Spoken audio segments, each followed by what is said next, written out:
Irmãos, feito isso, abra suas Bíblias no Evangelho de João, por favor. João 17, versos 13 ao 16. Eu já disse aqui, já de outras vezes, que eu fragmentei. Eu peguei João 17, que é a oração sacerdotal de Jesus, e fui subdividindo ela em vários perícopes, em vários tópicos, que não perde o entendimento, mas ficava mais fácil para a gente estar pregando aqui no culto da noite, que é um culto menos extenso, né, do culto da manhã. Dessa vez eu coloquei João 17, 13 e 16. Vamos lá. João 17, a partir do capítulo 13 de João, capítulo 13 em diante, Jesus está onde? Ele está no cenáculo. Lá nos outros evangelhos você vai ver isso de uma forma muito clara, Jesus mandando os discípulos irem à frente e preparar o lugar, encontrar um homem que estaria aguardando, já sabendo de antemão dessas coisas, e ele prepararia, olha, esse homem sabe, fala com ele que o mestre mandou preparar o lugar, e ele vai conduzir vocês a uma parte superior de uma casa, e lá nós vamos nos ajuntar, preparem tudo lá, que lá nós vamos celebrar a Páscoa e a ceia do Senhor. Jesus celebra a Páscoa e encerra-se a Páscoa. Por isso que dentro do cristianismo, nós não celebramos a Páscoa, nós entendemos ela como uma ordenança bíblica no Antigo Testamento, mas ela vai se encerrar justamente porque Jesus, nesse momento, ele estabelece um novo formato, a ceia do Senhor, onde o pão e o vinho apontam para o corpo e o sangue de Cristo. Então ele está nesse lugar. Nós estamos falando de algumas horas antes dele ser crucificado, ele está nessa sala. Daqui ele sai, então aqui acontece uma opção de coisa, ele lava os pés dos discípulos, celebra a Páscoa, estabelece a ceia do Senhor, agora ele ora com eles, ele vai sair daqui, ele vai ser preso, vai ser levado, julgado, obviamente, condenado e morto na cruz, sepultado, e depois ressuscitará, tá? Esses versos 13 a 16, então, ele tá no meio dessa oração sacerdotal de Jesus. Capítulo 17 é a oração de Jesus. Então, ele está orando aonde? Ele está orando ali dentro daquele cenáculo. Se ele está orando dentro do cenáculo, que não é um lugar tão grande, possivelmente, os discípulos estavam ouvindo ele orar. Estava vendo ele orar. Então, há um preparo aqui, um ensino, há uma didática aqui também, que a gente tem que perceber. Jesus desejava que eles ouvissem, Jesus desejava que eles percebessem, Jesus desejava que eles vissem o amor dele, não era nada artificial, mas Jesus desejava que eles aprendessem com isso também, por certo, porque eles estavam vendo Jesus provavelmente próximo, em algum lugar próximo ali ao redor de Jesus. Jesus começou a orar. Ele ora por quê aqui? Tem dois pontos bem distintos na oração de Jesus aqui. Ele ora primeiramente para que Deus o glorifique, do verso 1 ao 5. Ele pede assim, Pai, glorifica-me. Mas ele vai dizer o seguinte, o glorificar de Deus a Cristo significava também, que ele fala, para que o Filho também te glorifique. Significava que o Pai seria glorificado também. Na glória de Cristo, na glorificação de Cristo, que passava pela morte, mas também a ascensão dele ao céu, a volta dele ao lugar de onde ele veio, significava também que o plano de Deus de resgatar o homem do seu pecado, o pecado lá do passado, agora estava se concretizando no Filho. O Pai estava sendo glorificado. A partir do verso 6 até o final, é intercessória. Ele está orando pelos discípulos. Ele ora pelos seus discípulos bem imediato. Aqueles 11, porque Judas já não estava mais ali. Ele saiu para preparar o momento da traição, a efetivação da traição. Mas ele ora então pelos discípulos. Ele vai orar por diversos momentos dos discípulos. Ele vai falar para Deus que o Senhor, né, me deu ele e eu os guardei, eu os protegi. Ele vai falar assim, eu transmiti a palavra que o Senhor mandou que eu transmitisse. Olha a missão e a submissão de Jesus a Deus nesse aspecto. Ele não é menor que Deus, nós aprendemos que a Trindade são iguais. Mas aqui há um sentido que nós precisamos entender que é missão, e Jesus obedece e faz direitinho. E ele vai falar de que Deus o protegesse, livrasse eles do mal, os guardasse. Bem no finalzinho ele vai falar sobre a unidade, a necessidade da unidade dos discípulos e da igreja. Sem essa unidade que é operada pelo Espírito Santo de Deus, a igreja não sobrevive. O nome de Deus não é honrado. Jesus não é glorificado também pela igreja. Olha que coisa interessante. Olha como Deus faz as coisas de maneira que a igreja glorifica também a Deus. O 13 ao 16 está nesse processo, nesse meio. Depois do 17 em diante, nós não vamos ler hoje, ele vai começar a falar: Pai, santifica-os. É mais uma etapa dessa proteção de Deus. Mas aqui, do 13 ao 16, nós vamos ler e diz assim. João 17, verso 13. Mas agora vou para ti, está falando com o Pai, com Deus, e digo isso enquanto estou no mundo, para que eles tenham a minha alegria em plenitude.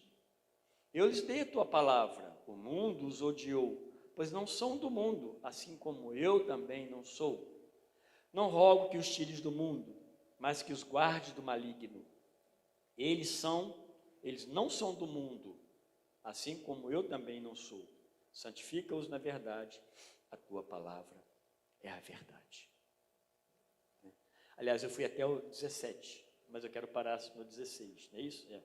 Eu quero parar no 16, porque o 17 eu quero deixar para a semana que vem, para a gente pegar ele até o 19, depois a gente fecha do 23 ao final, que é a parte da unidade. Paremos então no 16. A ideia aí, meus irmãos, é que a razão do ódio do mundo aos discípulos é porque eles receberam o Evangelho. Jesus nunca deixou de falar isso para eles, que assim como o mundo o odiava a Cristo, naqueles dias, eles também seriam odiados por causa do nome de Cristo. E é isso que eles pensassem nisso, nessa noite. Eles estavam sendo odiados porque receberam o Evangelho, a palavra de Deus nos seus corações. Jesus, aqui então, meus irmãos, ele continua a sua intercessão, ele está no meio da sua oração, ele está orando a Deus, ele está orando ao Pai. Dizem, né, que essa, eu também não vi outra maior, mas essa é a maior oração de Jesus, quando você vê ele orando nos Evangelhos. E os discípulos, como eu disse anteriormente, eles assistiam porque eles estavam tudo ali no mesmo lugar. Cremos também, né, já deixei isso para os irmãos, que Jesus desejava que eles ouvissem, porque eles precisavam perceber o quanto Jesus os amava. Não era só na oração, em tudo que foi feito eles tinham essa percepção. Mas agora a oração estava expressando esse grande amor de Deus e de Cristo por eles. Meus irmãos, o que vai acontecer com esses discípulos posteriormente é uma coisa maravilhosa. Depois que Cristo volta ao céu, ele é glorificado, a gente vai ver os discípulos sendo confrontados de todas as formas, ameaçados de morte, mas firmes em sua fé no Senhor Jesus Cristo. Sinclair Ferguson, um teólogo bem conhecido, nós gostamos muito de lê-lo, né? Ele disse que orar é, antes de tudo, abrir o coração para Deus em coisas que ele já conhece. Já pensou nisso? Deus está orando aqui para o Pai também. Mas você ora o quê? Você ora uma porção de coisa, né? E Deus não sabe? Sabe, não sabe? Deus sabe. Então, na verdade, quando nós oramos, Deus deseja que nós expressemos diante dele o nosso coração. Por isso que essa frase tem muito sentido. Abrir o coração para Deus em coisas que ele já conhece. Guarde bem isso que vale a pena. Ali no começo, então, ele vai pedir que Deus o glorifique, para que ele glorifique também o Pai. Nós já demos essa introdução. Depois, no verso 6 ao 12, só para a gente se posicionar, porque nós lemos do 13 em diante, Jesus continua a sua oração sacerdotal, ele está intercedendo, ele roga por seus discípulos, ele reconhece a providência de Deus em levá-los até ele. Ele deixa muito claro: tu os destes a mim. Jesus fala: Senhor Deus. Aí quando você entra nas cartas, seja elas pastorais, seja a carta de Pedro, por exemplo, fala o quê? Que Deus nos leva até Cristo. Deus nos leva. Isso tira de nós, meus irmãos, a ação de que nós é que fazemos tudo. Não, Deus age nisso tudo. É o Espírito Santo de Deus. Aquele Espírito que no capítulo 16 ele diz, Jesus fala com eles, ensina eles que ele virá e habitará na sua igreja. Então ele está falando assim, eu estou indo para o Pai, mas virá, ficará no meio de vocês o Espírito Santo Consolador, né? Que hoje nós temos o privilégio de tê-lo em nós e no meio de nós. E com isso também, então Deus traz eles até Jesus, e Jesus revela Deus a eles. Isso é maravilhoso também, isso é teologia pura. Jesus revela quem? Jesus revela Deus a eles, embora quando Jesus revela Deus a eles, Jesus está revelando também a eles. Quem é ele? Como aquele que iria para a cruz morrer pelos seus pecados. Revelar Deus, meus irmãos, era essencial. Por quê? Porque, eu já disse isso aqui também, o grande problema do judeu de uma forma geral era o quê? Ele não aceitar que Jesus tinha parte com Deus. Quando Jesus dizia que meu Pai me enviou, eu e meu Pai somos um, eu vim da parte de meu Pai, eu falo aquilo que meu Pai mandou que eu falasse, eu ensino os ensinos de meu Pai. Eles ficavam desejosos de pegá-lo e prendê-lo e matá-lo o tempo todo. E agora, Jesus revela Deus para esses homens creem em Deus. E eles olham para Jesus e veem Jesus como Filho de Deus. A declaração de Pedro lá em Mateus 16, tu és o Cristo, o Filho de Deus vivo. Isso é uma declaração de fé. Tá? Então, dentro desse propósito de cuidado também, que Jesus falou que estava cuidando que cuidou deles enquanto estava com eles,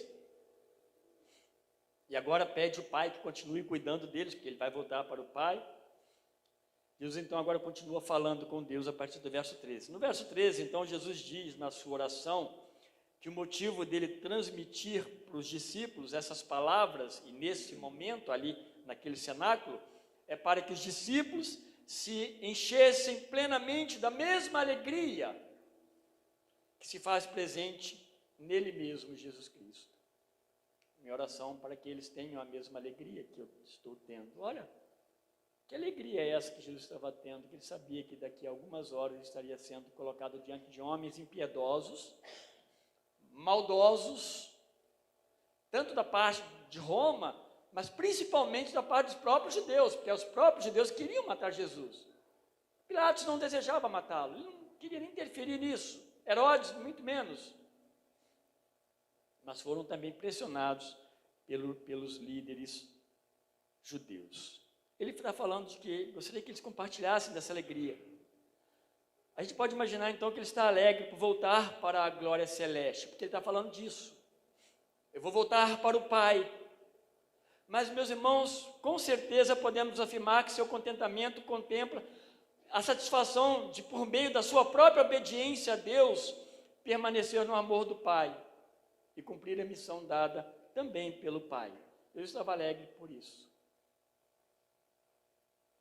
Ele permanecia no amor do Pai, e ele transmitia o amor do Pai aos discípulos, ainda que isso estava levando ele aonde? A morte, a crucificação.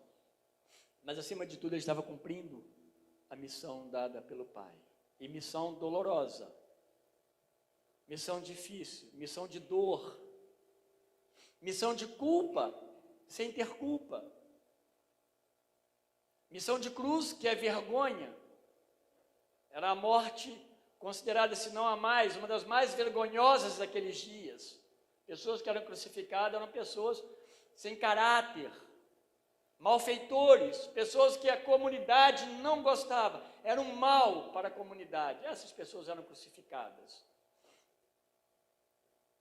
Ele estava orando a Deus para que os discípulos tivessem a mesma alegria dele.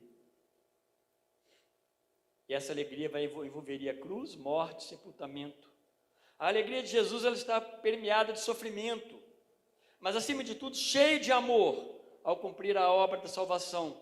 E quando ele cumpre essa obra de salvação, nós estamos falando de que ele, morrendo, ele justifica, por meio daquele ato ali da cruz, ele justifica os arrependidos.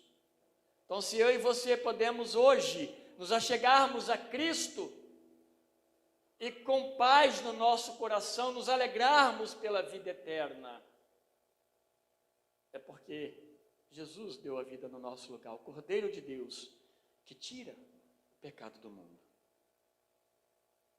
A mensagem, então, que eles iriam levar depois, os discípulos, exigiria deles também uma renúncia voluntária aos seus planos, aos seus projetos particulares e uma obediência incondicional a quem os comissionou, que é o próprio Jesus. Ou seja, quando Jesus disse que estava se alegrando e que eles se alegrassem, não dava para a gente pensar também nem em Jesus, uma coisa muito boa pela frente, mas nem mesmo eles. Porque o que viria pela frente, como a gente diz no popular, era chumbo grosso, Eles estariam pregando o evangelho em terras em que eles seriam questionados, colocados em confronto, e sua fé seria colocada numa condição de que era contrária ao que principalmente o judeu cria. Não é verdade isso. Mas é assim que eles iam, por esse caminho que eles iam trilhar. Podemos abrir um parênteses aqui então, meus irmãos, e imaginar que evangelho e ser cristão pressupõe sofrimento. Se alguém diz para você que ser cristão é ser livre de sofrimento e agora só viver num berço esplêndido, está errado. Porque evangelho pressupõe perseguição. A gente cansa de falar aqui. Olhe para o nosso país e para o nosso mundo. Quais leis estão saindo? Eu disse, acho que poucos tempo atrás, não semana passada que eu não estava aqui, que as leis do mundo, de uma certa forma, elas estão combatendo tudo que é símbolo cristão. Os símbolos cristãos estão sendo tirados dos lugares públicos, que outrora era tão comum. Bíblia, cruz, tudo que você possa fazer. Homenagens, voltado para vultos cristãos. Essas coisas estão sendo tiradas, quebrados, rasgados, para que seja esquecido. Acontece que o evangelho, ele não é lembrado por esses símbolos, embora eles são muito importantes para nós. A cruz é muito importante, tudo isso é importante. Nós somos circuncidados no nosso coração. E isso ninguém pode tirar. Isso ninguém pode tirar. É isso que estava acontecendo na vida desses homens. A alegria deles, meus irmãos, não era uma alegria que a gente pode falar que, puxa vida, agora eles estão indo para o Beto Carreiro Center. Não. Eles estavam se preparando agora com a volta de Jesus, que ia passar pela morte. Quando eles olhassem a morte de Jesus, eles iam começar a pensar mais um pouco no ministério discipular. E eles vão passar a experimentar essa alegria justamente após a morte, e ressurreição e ascensão de Cristo. Aí dos versos 14 ao 16, que eles estão dentro de uma mesma linha de entendimento, Jesus então ele destaca nessa oração dele que esses homens, esses discípulos, eles não pertenciam mais a este mundo, mas eles estavam ali neste mundo. Mas Jesus está dizendo que eles não pertenciam mais a este mundo. Mas Jesus fala como eu também não sou, eu não pertenço. Agora, meus irmãos, precisamos entender que estamos entrando na teologia, da separação mesmo. O reino de Deus é todo o reino. A terra pertence a Deus e o universo pertence a Deus. Nós temos que olhar tudo isso como o reino de Deus. Existe o reino de Deus particular, estou usando essa expressão, mas é em que Deus destaca no mundo os seus. Quando você olha para uma igreja evangélica, onde vidas adoram a Deus, são pessoas que Deus trouxe aos pés da cruz e se arrependeram. Esse é o reino daqueles que estão próximos, então, de Jesus Cristo. Nenhum deles passam a pertencer mais a esse mundo, mesmo estando nesse mundo. Vamos lá. Aqui a gente precisa pensar na realidade de que, ainda que seja Deus o Criador do mundo, e Deus quando faz, Ele faz o mundo o quê? Perfeito. Não houve erro de Deus. Não houve alguma coisa que a gente pudesse olhar lá na criação e falar, Deus errou nisso. Não. Ele faz tudo muito perfeito. Mas a queda promovida pelo pecado, aí a gente pode entender como rebelião contra Deus, pecado do homem contra o Criador, fez desse mundo um lugar miserável, espiritualmente e, por consequência, totalmente desequilibrado moral e socialmente.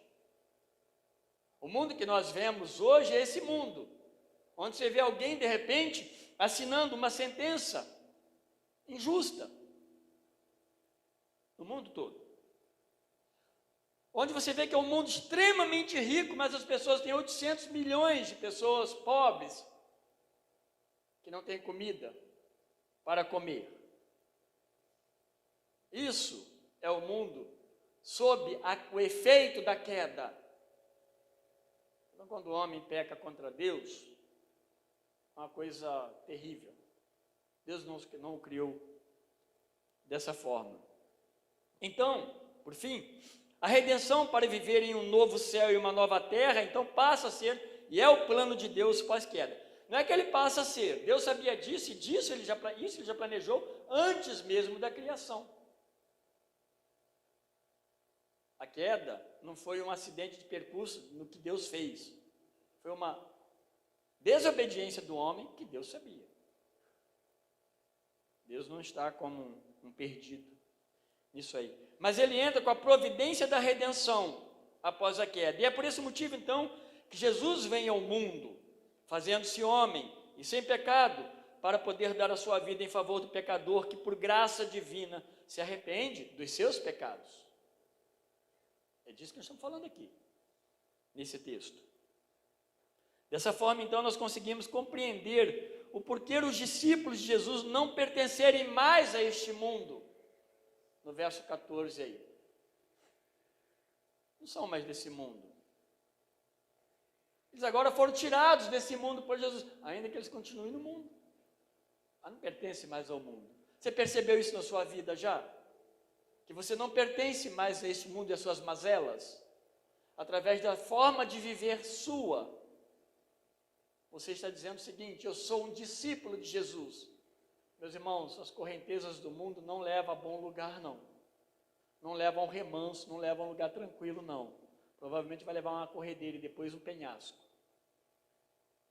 Uma cachoeira desagradável, que por fim leva à morte. E Jesus, ele nunca foi deste mundo. De fato, ele não foi deste mundo, porque ele veio a este mundo. Ele diz: eu também não sou. Jesus teve de entrar neste mundo, na missão da redenção, para redimir o homem do seu pecado. E seus discípulos, por consequência, foram escolhidos do mundo, como eu, como você. Olha que graça maravilhosa, que bênção, que grande alegria que deve nortear e alegrar de fato, fazer parte do nosso coração. O mundo aqui, meus irmãos, são pessoas. Não é coisas inanimadas criadas, seja lá, ou animadas que sejam, irracionais. Não é propriamente isso, é o homem, porque é o homem que age contra Deus, não são os animais. A Bíblia, aliás, ela vai dizer que toda a natureza sofre com o pecado. Toda a natureza. Toda a natureza geme pela manifestação do dia do Senhor. Nós cantamos aqui agora há pouco. Interessante que nós cantamos a volta do Senhor, né? Aqui nós estamos falando do Senhor que está voltando, está indo para o céu. Mas depois ele volta. Depois ele volta. Então, é o mundo pecado. Pessoas que passaram a odiar a Deus, passaram a odiar Jesus e passaram a odiar tudo que possa se relacionar com eles, como os próprios discípulos. Então, não se assuste. Se de repente, por ser cristão, você começa a enfrentar obstáculos, dificuldades, lutas, seus filhos na escola, você percebe que a coisa não está legal, tem coisas que não tem a ver com você e com a sua fé, leis que não têm a ver mais com a nossa fé. É nesse mundo que nós estamos. Pessoas interessadas em si mesmas, ambições e ambições. A Bíblia, Jesus dizendo que os discípulos foram tirados desse mundo, mesmo estando neles. Então você não mais faz parte deste mundo pecado, cheio de tramas e planos pessoais, cheio de ambições. O mundo passou a odiar. No verso 14 ele fala, e o mundo os odiou. O mundo ama os seus semelhantes. E olha só, a mensagem dos discípulos, que é a palavra de Deus, confronta e condena este mundo e expõe o lado mal deste mundo na pregação do evangelho. É natural isso aí. Expõe o mundo em seu lado mal. E o mundo, em contrapartida, ele olha para você e é como se ele estivesse rangendo seus dentes contra você, porque ele não gosta da sua mensagem. Alguém da minha família, cristão, há poucos dias atrás, ouviu na empresa. Alguém perguntou, você é cristão? E a pessoa disse, sim, sou. Ele disse, eu odeio cristãos. Assim mesmo. Então não pense que nós estamos no mundo, que essas coisas não acontecem. Elas estão mais vivas do que nunca. Eu não quero criar aqui uma separação entre nós e o mundo no aspecto de uma convivência, mas para que você viva como cristão e tome todo o cuidado, mas haja sempre como crente, como luz do mundo, no mundo e como sal também. Aliás, Jesus adverte sobre isso lá no Sermão do Monte. A palavra de Deus, então, com a qual eles foram purificados, porque ele está falando aqui da palavra, eles foram tratados pela palavra, ela os purificou em que sentido? Porque eles guardaram a palavra de Deus. Jesus usa isso no capítulo 15, no capítulo 13, eu acho que no 17:6 aqui, se eu não me engano, manifestei o teu nome aos homens que do mundo me deste, eram teus e tu os deste a mim, e eles obedeceram a tua palavra. É a palavra de Deus que transforma. Aliás, eu fiz uma separação aqui em destaque. Hoje eu estava ouvindo o Guilherme pregando pela manhã. Me chamou a atenção justamente o verso 13 que ele leu sobre a palavra de Deus, o quanto nós aguardamos, e Paulo dizendo que ela realmente muda as nossas vidas. Daí, 2,13 de Tessalonicenses, diz assim, por isso nós também não deixamos de agradecer a Deus, pois quando ouvistes de nós a sua palavra, não a recebeste como palavra de homens, mas como a palavra de Deus, como de fato ela é, a qual também atua em vós os que creem, ou os que credes.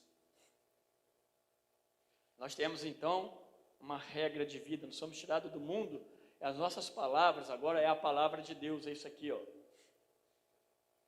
E a outra coisa também, hoje estava falando na classe de preparação de novos membros, que tomem cuidado com outras palavras que não está nesta palavra. Essa palavra, meus irmãos, é a palavra de Deus. Ela tem autoridade. Essa palavra, não uma revelação minha particular. Não. A minha revelação tem que ser a palavra de Deus. Saiu dela, aí já passa a ser minha palavra. Então a gente tem que tomar cuidado com isso. Porque a palavra de Deus, de fato, ela tem poder transformador. Deus usa pelo poder dele, pela ação do Espírito, todo esse caminho para nos levar até ele e nos levar em obediência. Mas essa palavra, ela não é uma realidade em nós temos as nossas próprias palavras, se torna muito perigoso nós obedecermos a Deus. Por outro lado, eu até coloquei uma expressão ironicamente, né? De forma irônica, talvez não seja bem isso, mas a mesma palavra que traz esse ódio do mundo sobre os discípulos, que são eles e que são vocês, é a palavra de Deus. Essa mesma palavra também será a palavra que os santificará no mundo. Por isso que eu li os versos 17, que eu vou pregar na semana que vem. Diz aqui 17, fala assim, ó, santifica-os, protege-os, cuida, separa-os, na verdade, a tua palavra é a verdade. A mesma palavra que cria um ódio do mundo contra nós, é a palavra também que há de nos santificar. Interessante isso, né? Porque a gente vai perceber que a palavra de Deus, ela é ruim para aqueles que não creem, mas é um bálsamo para nós que cremos. Assim, a oração final de Jesus, nesse pequeno trecho aqui, que a gente destacou para hoje, 13 a 16, ele encerra pedindo a Deus que os livre, os guarde da mão do maligno. A intercessão por proteção era uma necessidade natural deles, bem como também precisariam aprender a buscá-la em Deus e não em si mesmo. Então eu fico pensando, por que Jesus está orando dessa forma ali? E eles vendo, Jesus não saiu para um cantinho como algumas vezes ele saiu, mas aqui ele está ali no canto próximo. Eles precisavam saber que assim como o próprio Jesus submeteu a Deus na sua oração, eles precisavam aprender isso. Vocês vão depender de Deus. Vocês vão precisar orar ao Pai incessantemente. Então a oração por proteção era uma necessidade para eles. Aí no verso 12, um pouquinho mais atrás, Jesus diz que protegeu eles até esse momento. Coisa que eles, eu creio, meus irmãos, assim como nós, não perceberam isso.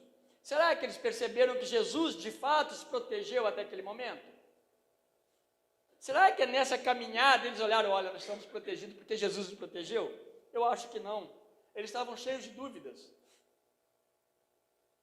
Eles estavam cheios ainda se preparando em fé. E Jesus diz que muitas coisas eles compreenderiam só depois que ele subisse ao céu. Então eu creio que eles não compreendiam muito essa proteção de Jesus, mas eles precisavam buscar essa proteção em Deus e aprender a não buscar em vocês mesmos, em neles mesmos e nem em vocês mesmos. Já parou para pensar quando nós queremos solucionar do nosso jeito? Olha, é perigoso, tá? Tome cuidado quando você quer solucionar as coisas do seu jeito. Você vê alguma coisa que aparentemente abriu um clarão, pode ser que aquilo não seja um clarão de Deus. Consulte Deus, meça as coisas, veja as motivações, veja o que está por trás disso, para depois você ir naquele clarão. Pode ser que não seja de Deus, a palavra precisa confirmar. Algumas coisas precisam ser evidentes para nós quando nós tomamos algumas decisões na nossa vida. E Jesus deseja que eles saiam dessa condição de buscar em si mesmos proteção, porque eles não iam aguentar, mas se eles confiassem em Deus, eles subsistiriam. Novamente citando o teólogo Sinclair Ferguson, ele escreveu um livro que eu li, estou lendo, né, já boa parte dele, A Mesa com Jesus, baseado nesses capítulos aqui, do 13 ao 17 mesmo. Ele vai lembrar, falando disso, né, que em algumas ocasiões, por exemplo, Pedro achava que era ele quem deveria proteger Jesus. É interessante a gente pensar nisso, mas é verdade, né? Pedro, muitas vezes, ele entrou e assumiu as rédeas. Não, deixa comigo, Senhor. Tirando aquele evento do mar lá, né, que ele passou o maior sufoco, quando ele foi andar, muitas vezes ele achou que poderia proteger. No 13:37, ele disse que daria a vida para proteger o mestre. Imagina que, Senhor, né, vai morrer. Imagina que vão te prender e te pegar. Imagina que o Senhor vai para a cruz. Logo depois ele é repreendido. Em 18:10, um pouquinho mais adiante aqui no sua Bíblia aí, ele corta a orelha do soldado Malco. Está protegendo quem? Jesus? Ele acha que está protegendo Jesus. Ele acha que Jesus precisa de proteção. Ele entendeu, ele estava entendendo a ida de Jesus para a cruz. Jesus estava indo para a glorificação, que passava pela cruz. Então, muitas vezes a gente pode estar como Pedro. Nós achamos que nós podemos proteger o reino de Deus, proteger Jesus. Nós somos os guardiões, né, da fé, guardiões dos oráculos de Deus. Sim, nós temos nossas responsabilidades, mas nós jamais podemos melhorar Deus, melhorar Jesus ou protegê-los, tá? Nós dependemos dele para que nós possamos ser protegidos.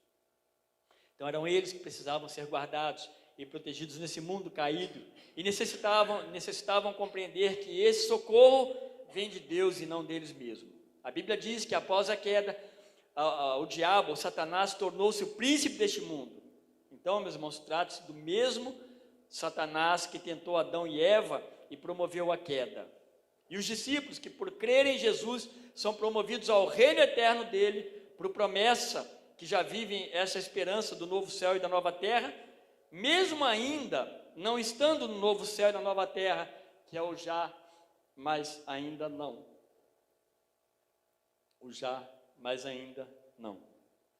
Nós somos promovidos ao novo céu e uma nova terra. Nós somos tirados do mundo no aspecto da nossa, agora, convivência. Nós somos colocados aonde? No corpo de Cristo. Por isso que igreja é importante. Por isso que igreja, usando o nome do livro, né, é essencial. Por isso que meu culto, os meus cultos da minha igreja, eles são cultos dados como oportunidade de Deus para nós. Por isso que o dia do Senhor é um dia especial para mim. Estou falando como o nosso nome. É assim que tem que ser pensado. Temos que tomar bastante cuidado com essas coisas. Bom, eles não pertencem então mais a este mundo, nós não pertencemos também, que é regido por ordens malignas. Quando você vê então todas essas coisas que eu falei no começo acontecendo, por que que é? Porque o diabo é o príncipe deste mundo. O mundo está sob o poder do maligno, como você pode ler em 1 João 5,19. Nós não pertencemos mais a essa hoste. Perdão. Nós vamos caminhar, meus irmãos, para o fim. Por isso também Jesus roga a Deus, o Pai, que os guarde do maligno, para que a fé desses homens seja acrescida. Eu creio, meus irmãos, mesmo diante dos piores males, eles pudessem ser protegidos. Proteger vai trazer a ideia de mantê-los, de preservá-los dos males do dia a dia para um propósito de Deus, né? Por exemplo, alguém pode ser protegido por Deus numa situação que ele nem sabe, mas Deus nos protege, Deus nos livra, Deus tem propósito nisso. Muitas vezes a gente vê servos de Deus morrendo, isso não foge do amor e do cuidado de Deus. Mas a ideia aqui que a gente pode pensar também, Jesus deseja que eles sejam fortalecidos numa fé, eu diria que uma fé robusta, que mantenha as esperanças deles na eternidade, para onde eles irão um dia. Senão, meus irmãos, perde-se todo o propósito, né? O que vai acontecer depois de eu crer em Cristo? Depois de você crer em Cristo e você partir desse mundo, você vai encontrar-se com Cristo para sempre. Então há um propósito. De Deus vai vir todo o tipo de suprimento necessário para nós podermos viver neste mundo corrompido por causa do pecado, pela direção do diabo, até a consumação de todas as coisas. Deus vai nos prover. Esse é o sentido da nossa vida cristã. Nós somos providos por Deus. Deus provê a nossa subsistência. Agora, meus irmãos, de fato, encerrando, eu fiz umas anotações aqui para a gente pensar. Essa palavra, é óbvio que ela encontra plena receptividade para nós. Aquilo que é falado daqueles homens de uma forma bem específica, porque eles iam enfrentar isso imediatamente, é aplicável à nossa vida, à igreja. Tanto aqueles cristãos como nós também hoje precisamos ponderar as implicações dessa oração de Jesus Cristo. O que significa para mim e para você?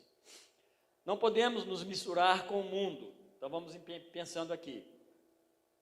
Esse mundo mau e sob o controle de Satanás. Não podemos nos misturar com as suas vaidades.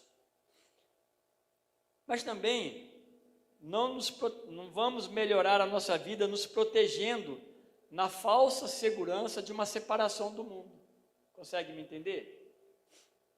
Vou abandonar o mundo e vou para onde? Vou para uma caverna. E lá eu estou protegido. Não. Quando Jesus ora, ele está dizendo o seguinte: eles estão nesse mundo, protege-os neste mundo, porque eles não pertencem mais às mazelas deste mundo, mas estão neste mundo. É onde nós somos sal e luz. Precisamos também nos assegurar das providências de Deus para cada momento na nossa vida. Ele vai suprir. Nos alegramos com a alegria de Cristo, que trouxe libertação para o nosso cativeiro, para a nossa alma, foi liberta do pecado. Não somos mais condenados.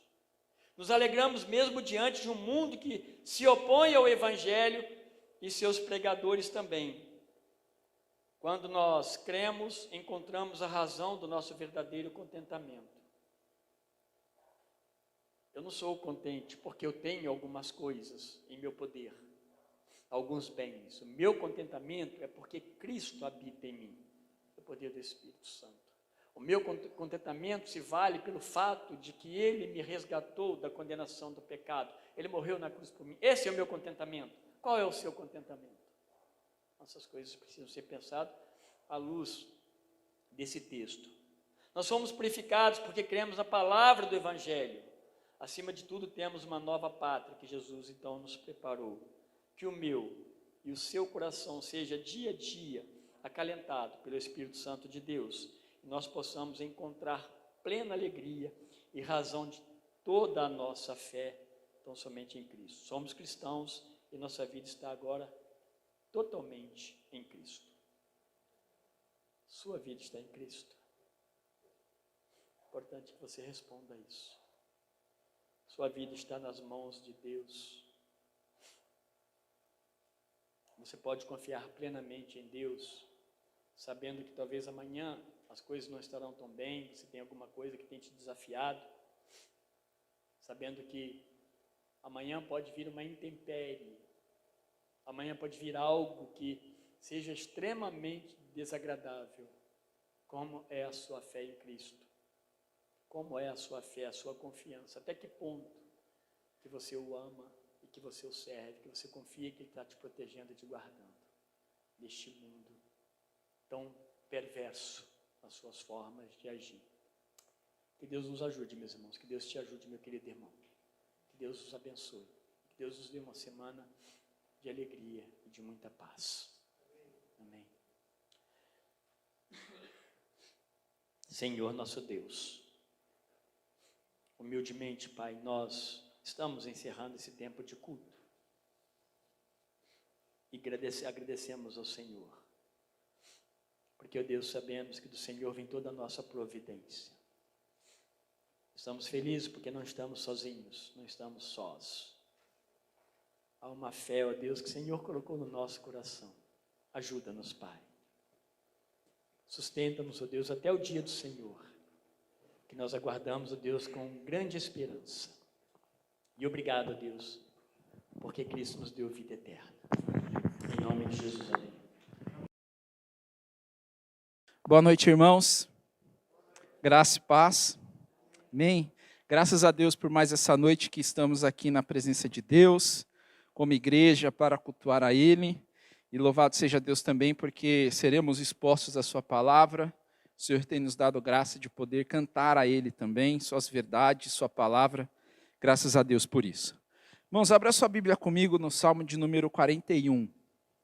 Nós vamos ler esse salmo como introdução do culto. Salmo de número 41. Louvado seja Deus. Salmo de número 41. Todos encontraram? Vamos ler a palavra de Deus. Bem-aventurado o que acode ao necessitado. O Senhor o livra no dia do mal. O Senhor o protege, preserva-lhe a vida e o faz feliz na terra. Não o entrega à discrição dos seus inimigos. O Senhor o assiste no leito da enfermidade. Na doença, tu lhe afofas a cama. Disse eu, compadece-te de mim, Senhor. Sara minha alma, porque pequei contra ti. Os meus inimigos falam de mim. Quando morrerá e lhe perecerá o nome? Se algum deles me vem visitar, diz coisas vãs, amontoando no coração malícias, em saindo é disso que fala. De mim rosnam a uma todos os que me odeiam, engendram males contra mim, dizendo, peste maligna deu nele, e caiu de cama, já não há de levantar-se. Até o meu amigo íntimo, em quem eu confiava, que comia do meu pão, levantou contra mim o calcanhar. Tu, porém, Senhor, compadece-te de mim e levanta-me, para que eu lhe pague segundo merecem. Com isto, conheço que tu te agradas de mim, em não triunfar contra mim o meu inimigo. Quanto a mim, tu me sustens na minha integridade e me pões à tua presença para sempre. Bendito seja o Senhor, Deus de Israel, da eternidade para a eternidade. Amém e amém. Vamos orar ao nosso Deus? Senhor, nós te louvamos, bendizemos a ti, te agradecemos, porque o socorro, Deus, que precisamos nos momentos difíceis, e até mesmo naqueles, ó Deus, em que olhamos para eles e achamos que estamos num bom momento, mas que em muitas situações tende a nos afastar do Senhor, te agradecemos porque o Senhor é o nosso socorro. Deus amado, obrigado porque em Ti temos segurança e em Ti nós podemos nos refugiar. Obrigado porque o Senhor nos assiste a todo instante e a todo momento. Que isso, Deus amado, de fato possa transbordar, possa agir em nosso coração e que possamos temer o Seu santo nome, pelo fato de que não há nada que façamos, não há nada que pensamos, não há nada, Deus amado, que falamos, e até mesmo as palavras não chegaram ao nosso conhecimento que o Senhor não saiba. Deus querido e santo, que nós possamos confiar na sua justiça e aguardar, Deus amado, confiantemente no Senhor, que tem o ponto final de todas as coisas. Deus amado, que o Senhor também se agrade de nós nessa noite, que o Senhor, por meio do seu Espírito, trabalhe nossos corações, para que possamos, ó Deus, cultuar ao Senhor, de maneira que unicamente o seu nome seja glorificado, e que a igreja do Senhor, nós aqui nessa noite, ó Deus, sejamos edificados pelo Senhor em nome de Jesus. Amém. Certeza que nós temos, meus irmãos, é a volta de Cristo, e a gente precisa viver nutridos por essa promessa, que ela é real, que dia após dia, isso vai se concretizando. Cada dia que passa, a volta de nosso Senhor Jesus Cristo se aproxima. E com isso nós precisamos estar apercebidos, então, a maneira como temos vivido a nossa vida desse lado da eternidade. E aquilo que temos feito e que não agrada ao Senhor, precisamos buscá-lo para corrigir a nossa vida, a rota que temos caminhado e vivermos para a glória dele. O objetivo de caminharmos como igreja, de nos reunirmos, é para que no dia de Cristo, quando Ele voltar, Ele encontre essa igreja pronta para se encontrar com Ele. Quem sabe vai ser um desses domingos em que nós estivermos aqui e as trombetas vão tocar e o Senhor vai nos levar para si.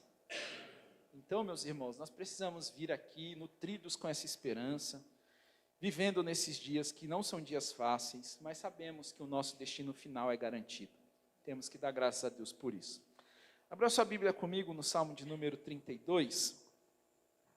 Nós vamos ler o versículo 5. Salmo 32, o verso 5. No momento em que nós vamos a Deus, pedindo ao Senhor que nos perdoe os pecados, tenha misericórdia de nós, que nos ajude nessa caminhada cristã. Em nosso coração também não falte quebrantamento, arrependimento. Salmo de número 32, verso 5, diz assim a palavra de Deus: Confessei-te o meu pecado e a minha iniquidade não mais ocultei. Disse: confessarei ao Senhor as minhas transgressões, e tu perdoaste a iniquidade do meu pecado. Vamos orar ao nosso Deus. Feche os teus olhos, curva a sua cabeça, vamos falar com Deus. Mais uma vez, Senhor, gratos somos a Ti, pelo advogado que temos, que é Cristo Jesus. Podemos nos achegar ao Senhor com confiança, sabendo, ó Deus, que mediante arrependimento verdadeiro, seremos, ó Deus, perdoados por Ti. Nessa noite, Deus, oramos pedindo ao Senhor para produzir em nosso coração arrependimento. Pedimos a Ti, Deus amado, para não nos deixar endurecer em nossa peregrinação, de maneira a nos afastar do Senhor, daquilo que o Senhor tem nos dado por meio da sua palavra. Deus amado, o Senhor conhece o nosso caminhar, o Senhor sabe o que nutrimos em nossos corações, que se passa em nossas mentes, quão vis muitas vezes nos comportamos, quão, Deus amado, maldosos somos em muitas situações. Ó Deus, o Senhor sabe também, quando nós idolatramos os homens, tememos que eles descubram as nossas más ações, mas não levamos em consideração o Senhor que penetra o mais profundo de nossas vidas. Pedimos, ó Deus, que o Senhor nos perdoe por vivermos, ó Deus, de maneira a estarmos esperançados nesse mundo e não viver, Deus amado, com a esperança eterna que é Cristo Jesus. E isso muitas vezes, ó Deus, traz a nós ansiedades e preocupações e nutrimos isso como verdade e pecamos contra Ti porque a nossa boca, Deus, fala que confiamos em Ti, mas o nosso coração está estremecido porque as coisas desse mundo que gostaríamos de ter não a temos. Tem misericórdia de nós, Senhor. As nossas estacas, ó Deus, se elas estão aqui desse lado da eternidade, pedimos que o Senhor remova, porque esse mundo, Deus amado, ele é mau.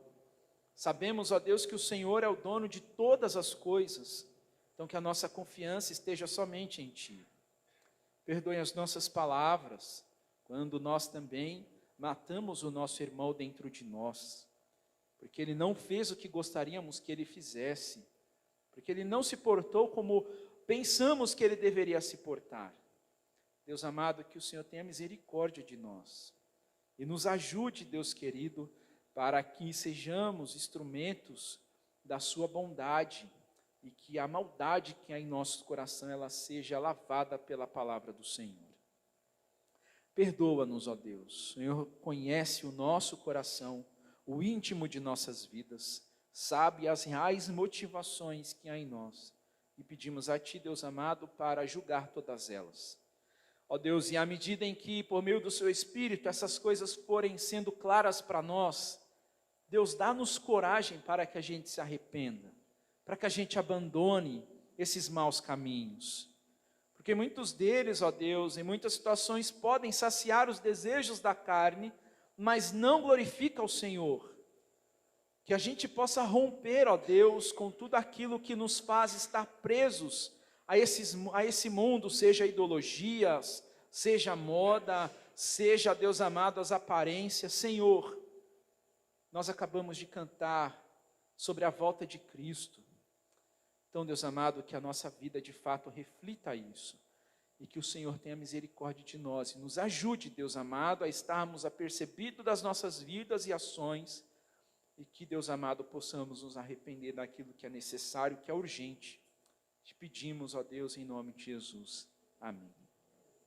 Queria chamar o pastor Norival, vai pregar a palavra de Deus a nós nessa noite. Nós vamos orar pelo nosso pastor, pedir a Deus que dê graça, pedir a Deus que o ajude. Os irmãos já devem ter percebido que o pastor ele está um pouco ruim da respiração, né? Gripe, alergia. E tem bastante irmãos assim, meus irmãos, assim no nosso meio, com essa situação. Então, que os irmãos lembrem-se de orar. O Giovanni estava mal, a Laura passou mal essa semana também, o pastor está assim, tem outros irmãos com enfermidade. Então, nas nossas orações, devemos se lembrar desses irmãos, pedir a Deus que dê a eles graça. Vamos orar. Senhor, Deus e Pai, queremos Te agradecer pela vida do pastor Norival, pedir ao Senhor, ó Deus, que o abençoe e que o use, Deus, nessa noite para falar a nós por meio da Sua palavra. Ó Deus, e que a nossa mente e coração, a nossa atenção esteja voltado para esse momento tão importante, solene do culto ao Senhor, que é a pregação da Sua palavra. Admoesta-nos, exorta-nos, perfura nossas vidas e corações e nos instrui, ó Deus amado, por meio do que vamos ouvir nessa noite. Que Deus, o Senhor, também nos dê graça para que possamos colocar em prática. A nossa semana já se iniciou e queremos viver em obediência. Usa o Teu servo, ó Deus, remove, Deus amado, a enfermidade, Deus, remove, Senhor, as alergias, dê, Deus amado, alívio ao pastor Norival e o abençoe, Deus querido, em nome de Jesus, cura-o para a sua glória, cura os nossos irmãos também, ó Deus, que estão com esses problemas respiratórios, alergias, resfriados, ó Deus, põe em suas mãos, traz alívio, Deus, providencia o que eles precisam, cura-os para a sua glória, Pai. Pedimos a Ti, Deus amado, que esteja conosco e nos abençoe mais uma vez, em nome de Jesus. Amém. Amém, meus irmãos. Graças a Deus, minha voz está diferente, vocês vão perceber. E vários irmãos, como o pastor Paulo falou aqui, estão nessa condição. Sei que essa é a terceira ou quarta fase da minha vida, só nesses últimos meses. Irmãos, feito isso, abra suas Bíblias no Evangelho de João, por favor. João 17, versos 13 ao 16. Eu já disse aqui, já de outras vezes, que eu fragmentei. Eu peguei João 17, que é a oração sacerdotal de Jesus, e fui subdividindo ela em vários perícopes, em vários tópicos, que não perde o entendimento, mas ficava mais fácil para a gente estar pregando aqui no culto da noite, que é um culto menos extenso, né, do culto da manhã. Dessa vez eu coloquei João 17, 13 e 16. Vamos lá.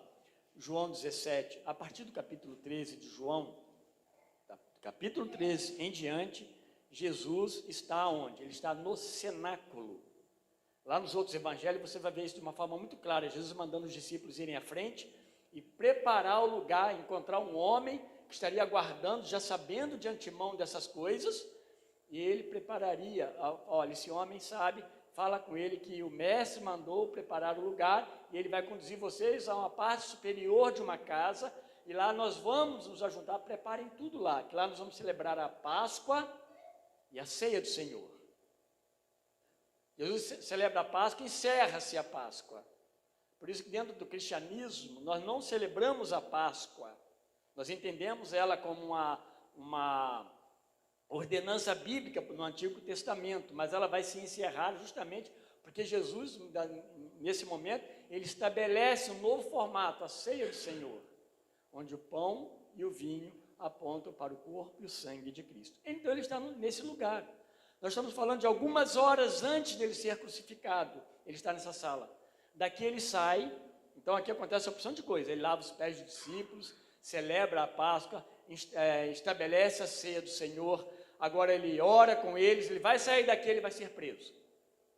Vai ser levado, julgado, obviamente, condenado e morto na cruz, sepultado, e depois ressuscitará, tá? Esses versos 13 a 16, então, ele tá no meio dessa oração sacerdotal de Jesus. Capítulo 17 é a oração de Jesus. Então, ele está orando aonde? Ele está orando ali dentro daquele cenáculo. Se ele está orando dentro do cenáculo, que não é um lugar tão grande, possivelmente, os discípulos estavam ouvindo ele orar. Estava vendo ele orar. Então, há um preparo aqui, um ensino, há uma didática aqui também, que a gente tem que perceber. Jesus desejava que eles ouvissem, Jesus desejava que eles percebessem, Jesus desejava que eles vissem o amor dele, não era nada artificial, mas Jesus desejava que eles aprendessem com isso também, por certo, porque eles estavam vendo Jesus provavelmente próximo, em algum lugar próximo ali ao redor de Jesus. Jesus começou a orar. Ele ora por quê aqui? Tem dois pontos bem distintos na oração de Jesus aqui. Ele ora primeiramente para que Deus o glorifique, do verso 1 ao 5. Ele pede assim, Pai, glorifica-me. Mas ele vai dizer o seguinte, o glorificar de Deus a Cristo significava também, que ele fala, para que o Filho também te glorifique. Significava que o Pai seria glorificado também. Na glória de Cristo, na glorificação de Cristo, que passava pela morte, mas também a ascensão dele ao céu, a volta dele ao lugar de onde ele veio, significava também que o plano de Deus de resgatar o homem do seu pecado, o pecado lá do passado, agora estava se concretizando no Filho.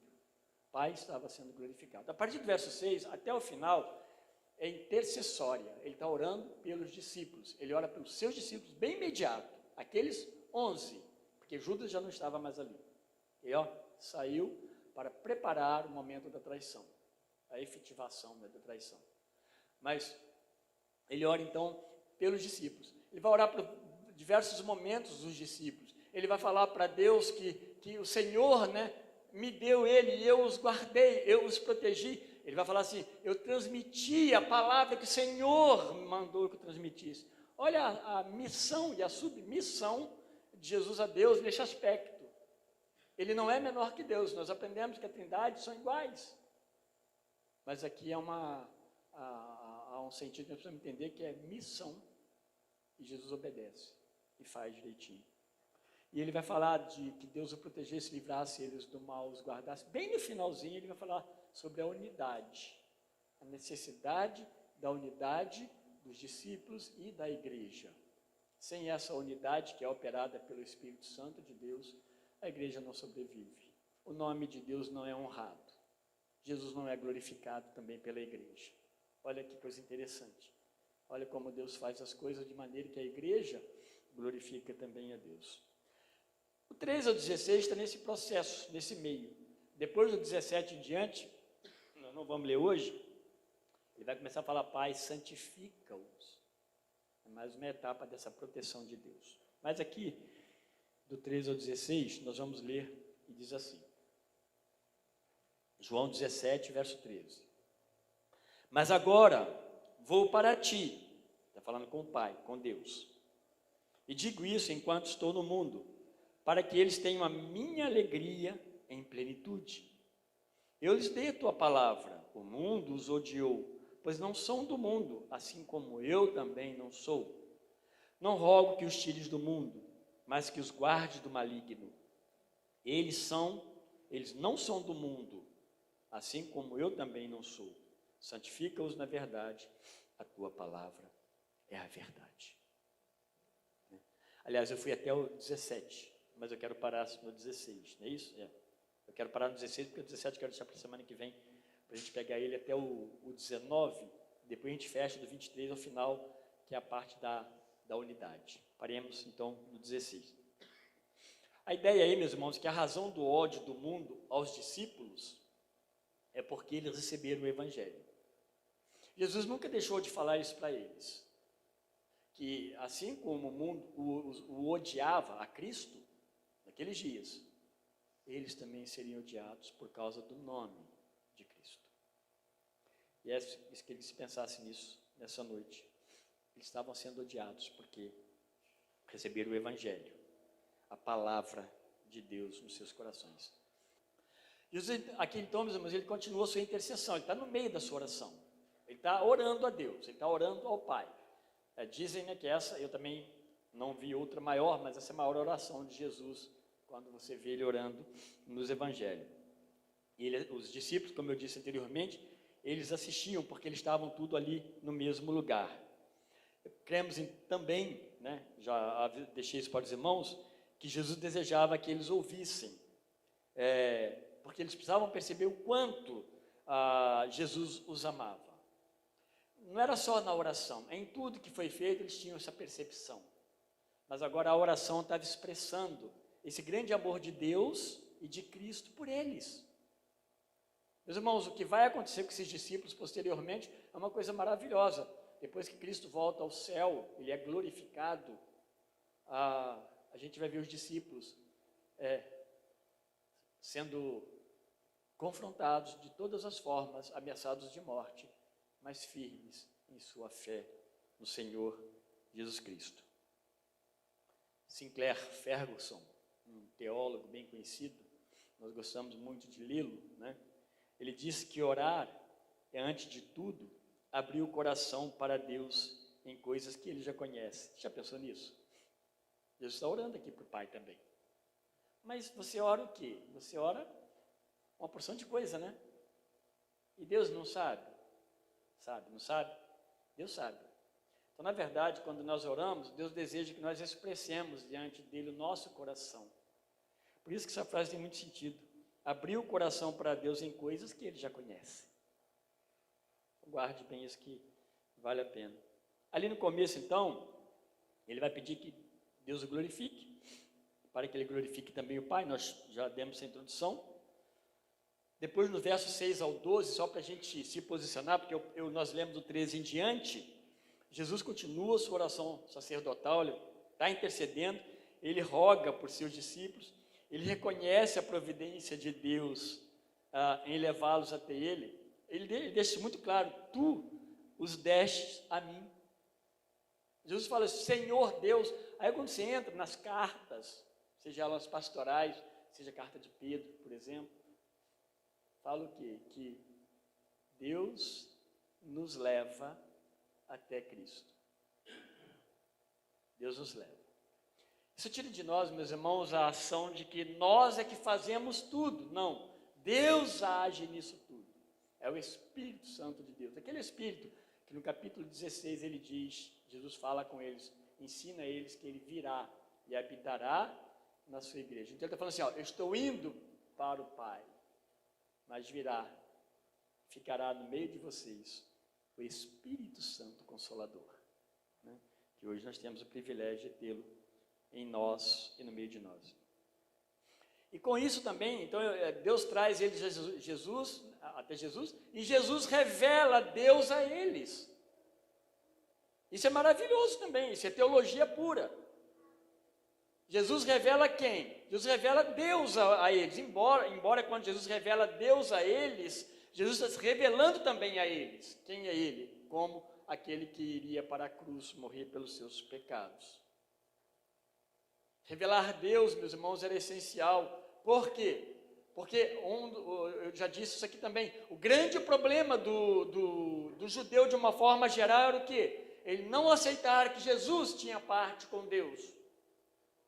Quando Jesus dizia que meu Pai me enviou, eu e meu Pai somos um, eu vim da parte de meu Pai, eu falo aquilo que meu Pai mandou que eu falasse, eu ensino os ensinos de meu Pai. Eles ficavam desejosos de pegá-lo e prendê-lo e matá-lo o tempo todo.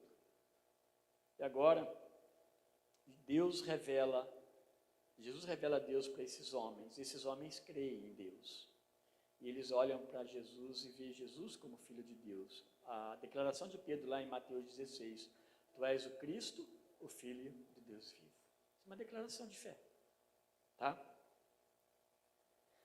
Então, dentro desse propósito de cuidado também, que Jesus falou que estava cuidando que cuidou deles enquanto estava com eles,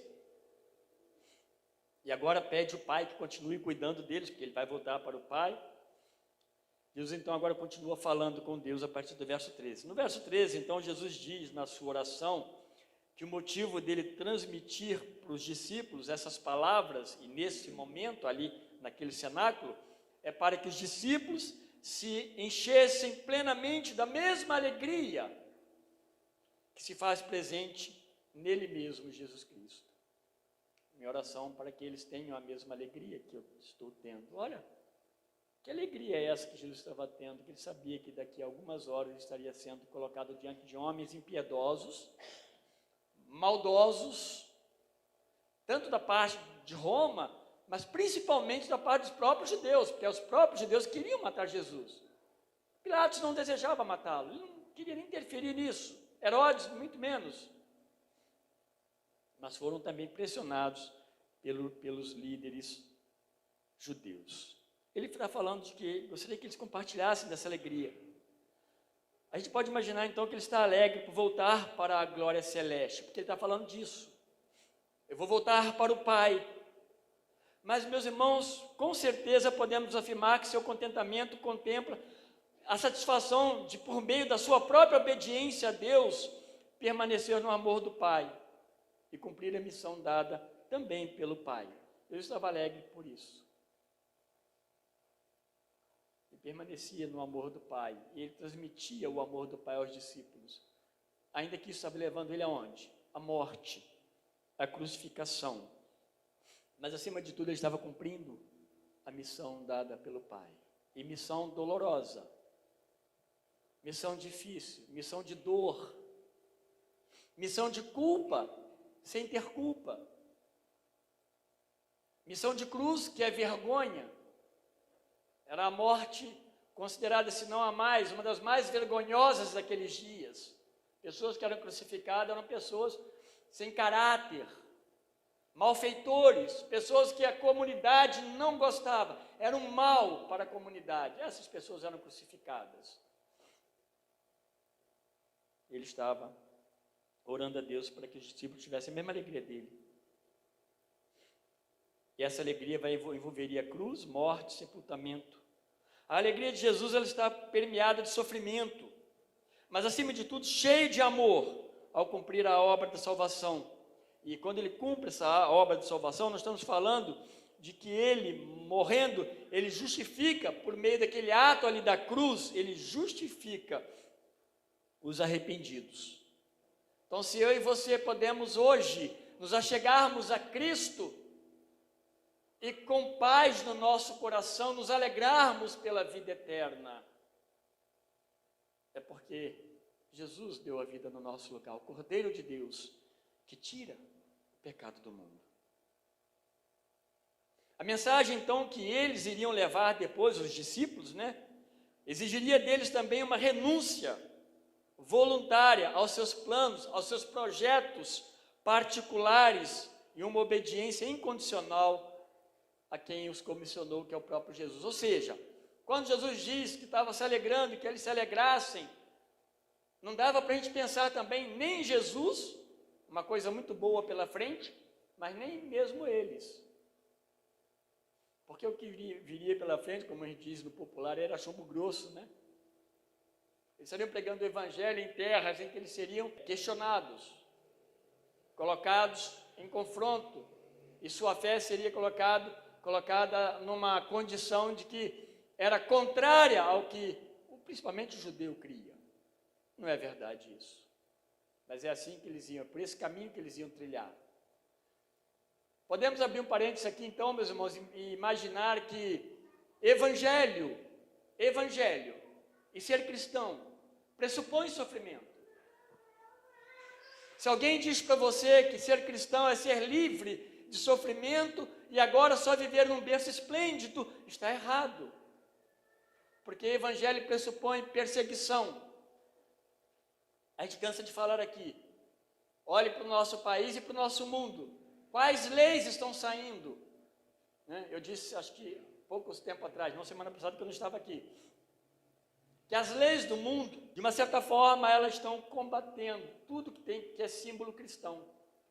Os símbolos cristãos estão sendo tirados dos lugares públicos, que outrora era tão comum. Bíblia, cruz, tudo que você possa fazer. Homenagens, voltado para vultos cristãos. Essas coisas estão sendo tiradas, quebrados, rasgados, para que seja esquecido. Acontece que o evangelho, ele não é lembrado por esses símbolos, embora eles são muito importantes para nós. A cruz é muito importante, tudo isso é importante. Nós somos circuncidados no nosso coração. E isso ninguém pode tirar. Isso ninguém pode tirar. É isso que estava acontecendo na vida desses homens. A alegria deles, meus irmãos, não era uma alegria que a gente pode falar que, puxa vida, agora eles estão indo para o Beto Carreiro Center. Não. Eles estavam se preparando agora com a volta de Jesus, que ia passar pela morte. Quando eles olhassem a morte de Jesus, eles iam começar a pensar mais um pouco no ministério discipular. E eles vão passar a experimentar essa alegria justamente após a morte, e ressurreição e ascensão de Cristo. Aí dos versos 14 ao 16, que eles estão dentro de uma mesma linha de entendimento, Jesus então ele destaca nessa oração dele que esses homens, esses discípulos, eles não pertenciam mais a este mundo, mas eles estavam ali neste mundo. Mas Jesus está dizendo que eles não pertenciam mais a este mundo. Mas Jesus fala como eu também não sou, eu não pertenço. Agora, meus irmãos, precisamos entender que estamos entrando na teologia, da separação mesmo. O reino de Deus é todo o reino, a terra pertence a Deus e o universo pertence a Deus. Nós temos que olhar tudo isso como o reino de Deus. Existe o reino de Deus particular, estou usando essa expressão, mas é em que Deus destaca no mundo os seus. Quando você olha para uma igreja evangélica, onde vidas adoram a Deus, são pessoas que Deus trouxe aos pés da cruz e se arrependeram. Esse é o reino daqueles que estão próximos, então, de Jesus Cristo. Nenhum deles passam a pertencer mais a esse mundo, mesmo estando nesse mundo. Vamos lá. Aqui a gente precisa pensar na realidade de que, ainda que seja Deus o Criador do mundo, e Deus quando faz, Ele faz o mundo o quê? Perfeito. Não houve erro de Deus. Não houve alguma coisa que a gente pudesse olhar lá na criação e falar, Deus errou nisso. Não. Ele faz tudo muito perfeito. Mas a queda promovida pelo pecado, aí a gente pode entender como rebelião contra Deus, pecado do homem contra o Criador, fez desse mundo um lugar miserável, espiritualmente e, por consequência, totalmente desequilibrado moral e socialmente. O mundo que nós vemos hoje é esse mundo, onde você vê alguém, de repente, assinando uma sentença injusta, no mundo todo. Onde você vê que é um mundo extremamente rico, mas as pessoas têm 800 milhões de pessoas pobres, que não têm comida para comer. Isso é o mundo sob o efeito da queda. Então, quando o homem peca contra Deus, é uma coisa terrível. Deus não o criou dessa forma. Então, por fim, a redenção para viver em um novo céu e uma nova terra, então passa a ser, e é o plano de Deus pós-queda. Não é que ele passa a ser, Deus sabia disso, e isso ele já planejou antes mesmo da criação. A queda não foi um acidente de percurso no que Deus fez, foi uma desobediência do homem que Deus sabia.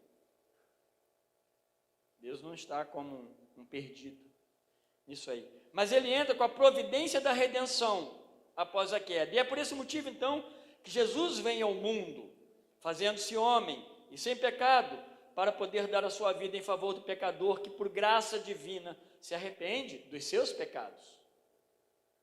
É disso que nós estamos falando aqui, nesse texto. Dessa forma, então, nós conseguimos compreender o porquê os discípulos de Jesus não pertencerem mais a este mundo. No verso 14 aí. Não são mais desse mundo. Eles agora foram tirados desse mundo por Jesus, ainda que eles continuem no mundo. Mas não pertencem mais ao mundo. Você percebeu isso na sua vida já? Que você não pertence mais a esse mundo e às suas mazelas? Através da forma de viver sua. Você está dizendo o seguinte: eu sou um discípulo de Jesus. Meus irmãos, as correntezas do mundo não levam a bom lugar, não. Não levam a um remanso, não levam a um lugar tranquilo, não. Provavelmente vai levar uma corredeira e depois um penhasco. Uma cachoeira desagradável, que por fim leva à morte. E Jesus, ele nunca foi deste mundo. De fato, ele não foi deste mundo, porque ele veio a este mundo.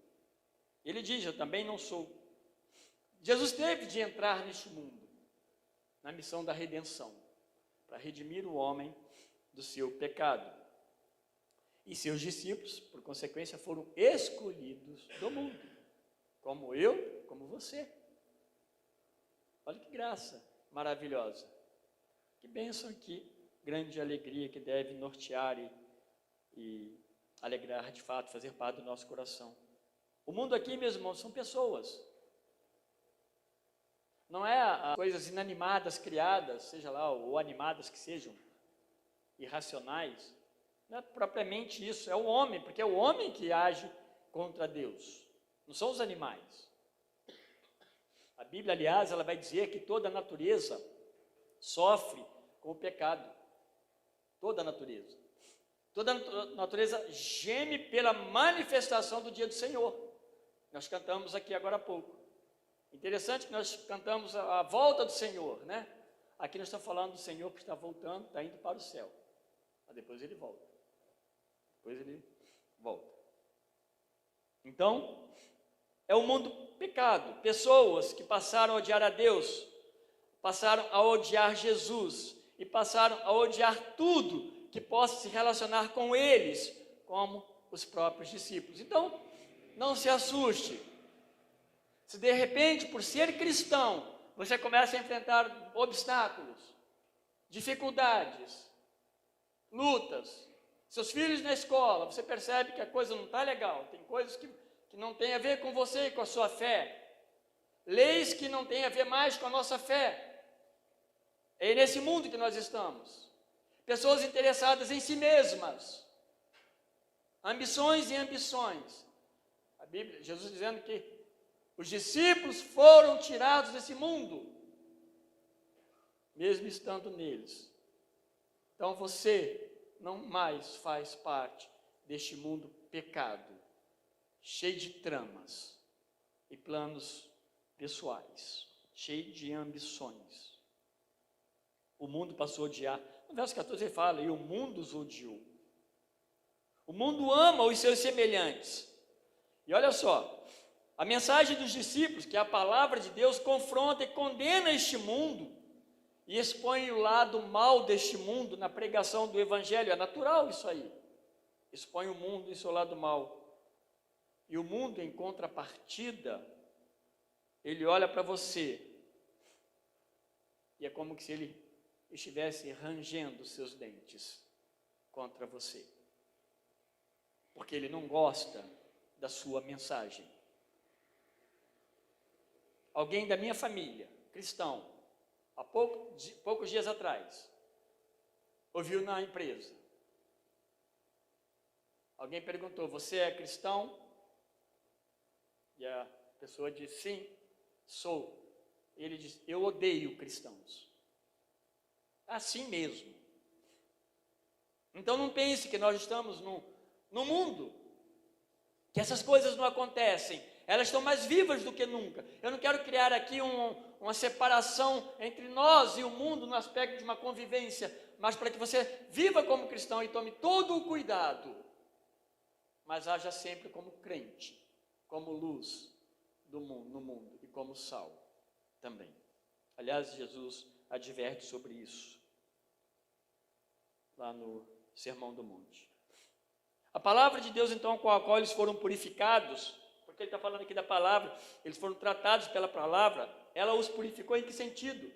Porque eles guardaram a palavra de Deus. Jesus usa isso no capítulo 15, no capítulo 13, eu acho que no 17:6 aqui, se eu não me engano, manifestei o teu nome aos homens que do mundo me deste, eram teus e tu os deste a mim, e eles obedeceram à tua palavra. É a palavra de Deus que transforma. Aliás, eu fiz uma separação aqui em destaque. Hoje eu estava ouvindo o Guilherme pregando pela manhã, e me chamou a atenção justamente o verso 13 que ele leu sobre a palavra de Deus, o quanto nós aguardamos, e Paulo dizendo que ela realmente muda as nossas vidas. Daí, 2,13 de Tessalonicenses, diz assim, por isso nós também não deixamos de agradecer a Deus, pois quando ouvistes de nós a sua palavra, não a recebeste como palavra de homens, mas como a palavra de Deus, como de fato ela é, a qual também atua em vós, os que creem, ou os que credes. Nós temos então uma regra de vida, nós somos tirados do mundo, as nossas palavras agora é a palavra de Deus, é isso aqui, ó. E a outra coisa também, hoje estava falando na classe de preparação de novos membros, que tomem cuidado com outras palavras que não está nesta palavra. Essa palavra, meus irmãos, é a palavra de Deus. Ela tem autoridade. Essa palavra, não uma revelação minha particular. Não. A minha revelação tem que ser a palavra de Deus. Saiu dela, aí já passa a ser minha palavra. Então a gente tem que tomar cuidado com isso. Porque a palavra de Deus, de fato, ela tem poder transformador. Deus usa pelo poder dele, pela ação do Espírito, todo esse caminho para nos levar até ele e nos levar em obediência. Mas essa palavra, ela não é uma realidade em nós temos as nossas próprias palavras, se torna muito perigoso nós obedecermos a Deus. Por outro lado, eu até coloquei uma expressão ironicamente, né? De forma irônica, talvez não seja bem isso, mas a mesma palavra que traz esse ódio do mundo sobre os discípulos, que são eles e que são vocês, é a palavra de Deus. Essa mesma palavra também será a palavra que os santificará no mundo. Por isso que eu li os versos 17, que eu vou pregar na semana que vem. Diz aqui 17, fala assim, ó,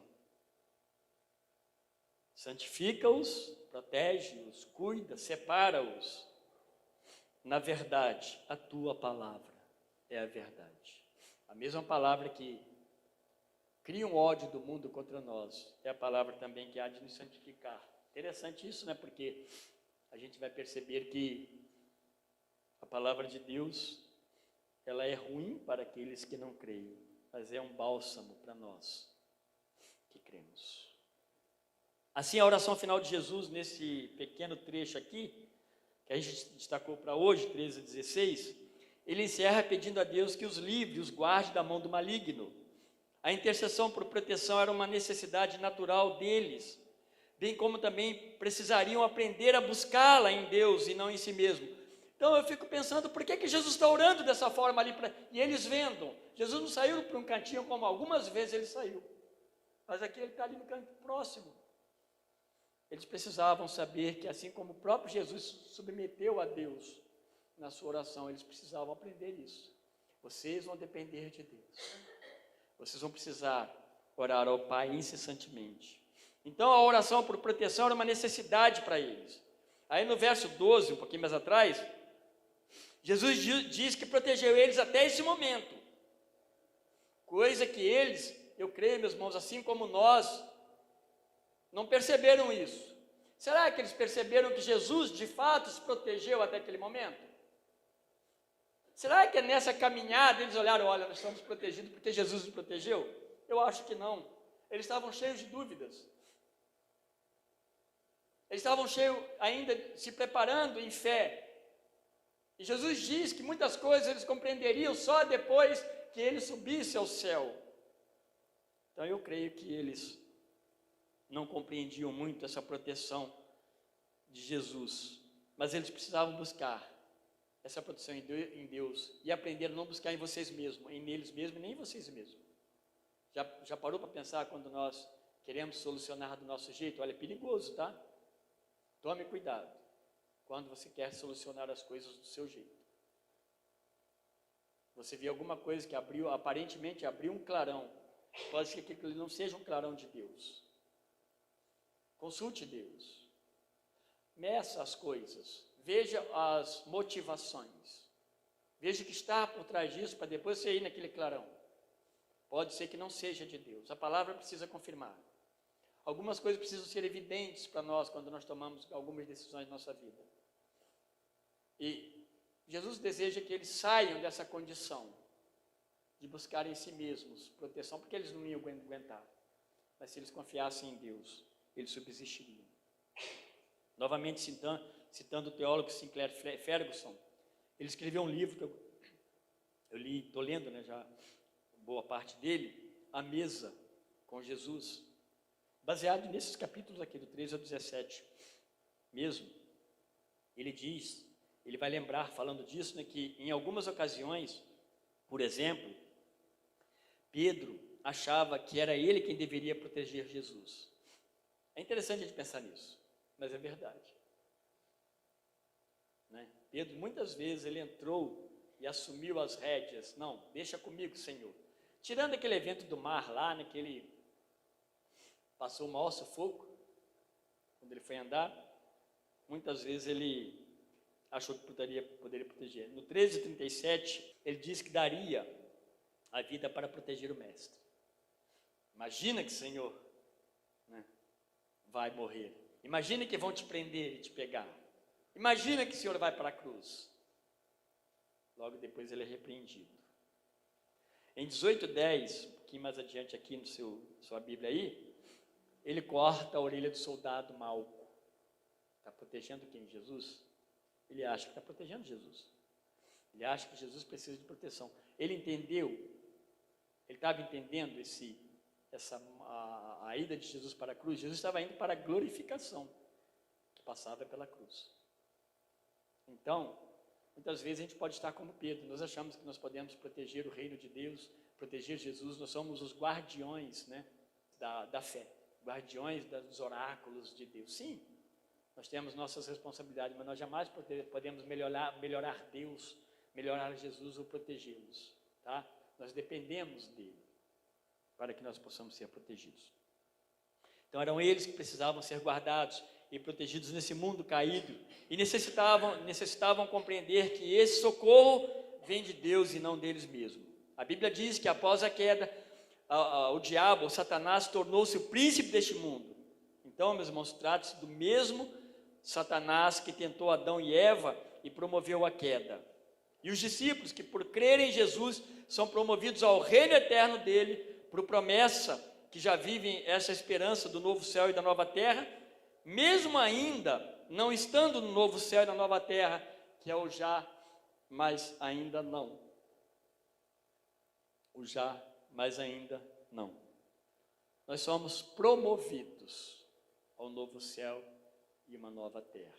Nós somos tirados do mundo no aspecto da nossa agora convivência. Nós somos colocados aonde? No corpo de Cristo. Por isso que igreja é importante. Por isso que igreja, usando o nome do livro, né, é essencial. Por isso que meu culto, os meus cultos da minha igreja, eles são cultos dados como oportunidade de Deus para nós. Por isso que o dia do Senhor é um dia especial para mim. Estou falando como o nosso nome. É assim que tem que ser pensado. Temos que tomar bastante cuidado com essas coisas. Bom, eles não pertencem então mais a este mundo, nós não pertencemos também, que é regido por ordens malignas. Quando você vê então todas essas coisas que eu falei no começo acontecendo, por que que é? Porque o diabo é o príncipe deste mundo. O mundo está sob o poder do maligno, como você pode ler em 1 João 5,19. Nós não pertencemos mais a essa hoste. Perdão. Nós vamos caminhar, meus irmãos, para o fim. Por isso também Jesus roga a Deus, o Pai, que os guarde do maligno, para que a fé desses homens seja acrescida. Eu creio, meus irmãos, mesmo diante dos piores males, eles pudessem ser protegidos. Proteger vai trazer a ideia de mantê-los, de preservá-los dos males do dia a dia para um propósito de Deus, né? Por exemplo, alguém pode ser protegido por Deus numa situação que ele nem sabe, mas Deus nos protege, Deus nos livra, Deus tem propósito nisso. Muitas vezes a gente vê servos de Deus morrendo, isso não foge do amor e do cuidado de Deus. Mas a ideia aqui que a gente pode pensar também, Jesus deseja que eles sejam fortalecidos numa fé, eu diria que uma fé robusta, que mantenha as esperanças deles na eternidade, para onde eles irão um dia. Senão, meus irmãos, perde-se todo o propósito, né? O que vai acontecer depois de eu crer em Cristo? Depois de você crer em Cristo e você partir desse mundo, você vai encontrar-se com Cristo para sempre. Então há um propósito. De Deus vai vir todo o tipo de suprimento necessário para nós podermos viver neste mundo corrompido por causa do pecado, pela direção do diabo, até a consumação de todas as coisas. Deus vai nos prover. Esse é o sentido da nossa vida cristã. Nós somos providos por Deus. Deus provê a nossa subsistência. Agora, meus irmãos, de fato, encerrando, eu fiz umas anotações aqui para a gente pensar. Essa palavra, é óbvio que ela encontra plena receptividade para nós. Aquilo que é falado daqueles homens de uma forma bem específica, porque eles iam enfrentar isso imediatamente, é aplicável à nossa vida, à igreja. Tanto aqueles cristãos como nós também hoje precisamos ponderar as implicações dessa oração de Jesus Cristo. O que significa para mim e para você? Não podemos nos misturar com o mundo. Então vamos pensando aqui. Esse mundo mau e sob o controle de Satanás. Não podemos nos misturar com as suas vaidades. Mas também não vamos melhorar a nossa vida nos protegendo na falsa segurança de uma separação do mundo. Consegue me entender? Vou abandonar o mundo e vou para onde? Vou para uma caverna. E lá eu estou protegido. Não. Quando Jesus ora, ele está dizendo o seguinte: eles estão nesse mundo, protege-os neste mundo, porque eles não pertencem mais às mazelas deste mundo, mas estão neste mundo. É onde nós somos sal e luz. Precisamos também nos assegurar das providências de Deus para cada momento na nossa vida. Ele vai suprir. Nos alegramos com a alegria de Cristo, que trouxe libertação para o nosso cativeiro, para a nossa alma, foi liberta do pecado. Não somos mais condenados. Nos alegramos mesmo diante de um mundo que se opõe ao Evangelho e seus pregadores também. Quando nós cremos, encontramos a razão do nosso verdadeiro contentamento. Eu não sou contente porque eu tenho algumas coisas em meu poder, alguns bens. O meu contentamento é porque Cristo habita em mim, o poder do Espírito Santo. O meu contentamento se vale pelo fato de que Ele me resgatou da condenação do pecado. Ele morreu na cruz por mim. Esse é o meu contentamento. Qual é o seu contentamento? Essas coisas precisam ser pensadas à luz desse texto. Nós somos purificados porque cremos na palavra do Evangelho. Acima de tudo, temos uma nova pátria que Jesus então nos preparou. Que o meu e o seu coração seja dia a dia acalentado pelo Espírito Santo de Deus e nós possamos encontrar plena alegria e razão de toda a nossa fé, tão somente em Cristo. Somos cristãos e nossa vida está agora totalmente em Cristo. Sua vida está em Cristo. É importante que você responda isso. Sua vida está nas mãos de Deus. Você pode confiar plenamente em Deus, sabendo que talvez amanhã as coisas não estarão tão bem, você tem alguma coisa que tem te desafiado, sabendo que amanhã pode vir uma intempérie, amanhã pode vir algo que seja extremamente desagradável. Como é a sua fé em Cristo? Como é a sua fé, a sua confiança? Até que ponto que você o ama e que você o serve, que você confia que Ele está te protegendo e te guardando deste mundo tão perverso nas suas formas de agir. Que Deus nos ajude, meus irmãos, que Deus te ajude, meu querido irmão. Que Deus os abençoe. Que Deus nos dê uma semana de alegria e de muita paz. Amém. Senhor nosso Deus, humildemente, Pai, nós estamos encerrando esse tempo de culto e agradecemos ao Senhor, porque, ó Deus, sabemos que do Senhor vem toda a nossa providência.